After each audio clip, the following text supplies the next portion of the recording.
Episode 14 of Baruch Hu U'Baruch Shemo. Last time in episode 13, I brought up a very important Chaim, B. Masoud Hayrakah, the author of the Ma'aseh Lokayah, as I mentioned, is one of the most important commentaries on Rambam. And I'm going to continue to bring up very important and key personalities, important Hachamim, people that are well known for their expansive knowledge and wide writing that is constantly referred to and used. So today we bring up the Hida. The Hida, Rabbi Chaim Yosef David Azulai. He was born in 1724. He passed away in 1806. He was one of the most important Sephardic Hachamim, well respected till today by Sephardim and Ashkenazim alike. He traveled the world as an emissary for Yerushalayim and for Eretz Israel. He visited all the important Sephardic and Ashkenazi communities. He went to libraries throughout Europe to examine rare works of halakha and Torah scholarship, and he wrote himself at least 50, if not 70 books, and probably more. Anyway, one of his most important works on halakha, his earlier work, is called the Birkei Yosef. He published that in 1774. And listen to what he writes over there. He brings the opinions of those who allow and those that forbid reciting or responding Baruch Hu U'Baruch Shemo to a beracha, for which you're fulfilling your obligation. And what did he write? He wrote, Shelo masar ra'aya machra'at le'ehad me'asedadim. He did not find that one side or the other has a argument that could tip the scale one way or the other in their favor. Ach, ho'il v'yasa mipum aryevata. But since this ruling to not say it came from the mouth of a lion, in other words, a very great Hacham, he's talking about Rabbi Shmuel Abu Habib, we talked about the Baruch Shmuel. Nachon lehizahir. Therefore, it is proper to be careful. Ach ein lemchot b'mi she'oneh. But do not reprimand, do not say anything to somebody who does answer Baruch Hu U'Baruch Shemo. So this is what he wrote in 1774 in his Birkei Yosef. Fast forward to 1796, here's another book that he published called Tob Ayin. And he writes the same thing over there.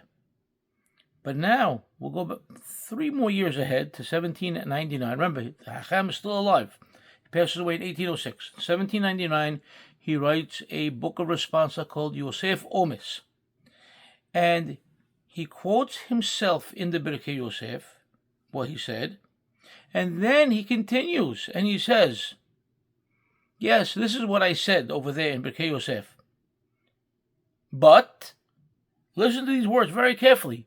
Uminhag ha'olam, the custom of the world, in other words, all Jews, yod'im velo yod'im, those who are in the know, those who don't know. In other words, somebody who's well-read and has looked up these sources and has seen them, and those who never heard of them, and just does whatever he's seen people do. Doesn't make a difference. He's a hacham, he's a simple person.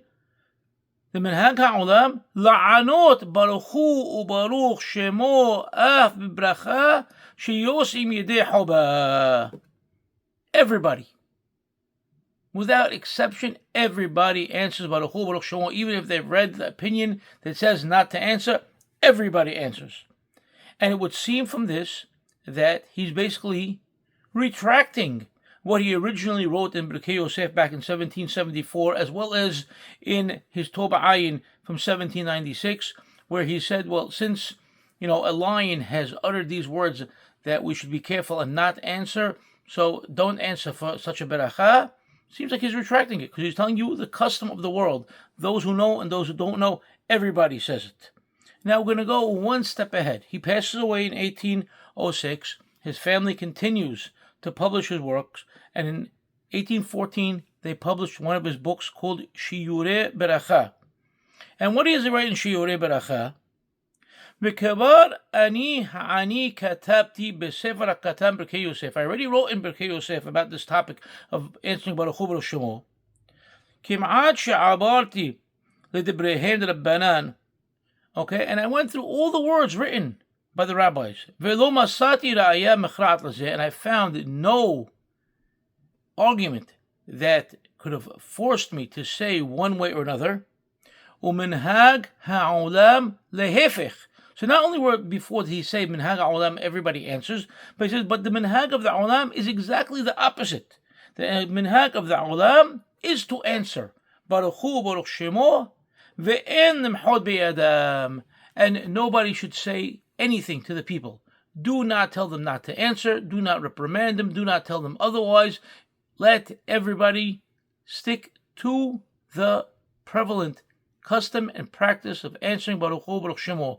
So basically, you see that earlier he felt that it might be right to just not answer. Not to tell anybody not to answer, but if you're in the know, don't answer. Then he says, otherwise, the minhag is to answer. Those who know even answer. Those who don't know answer. And finally, later on, I find nothing.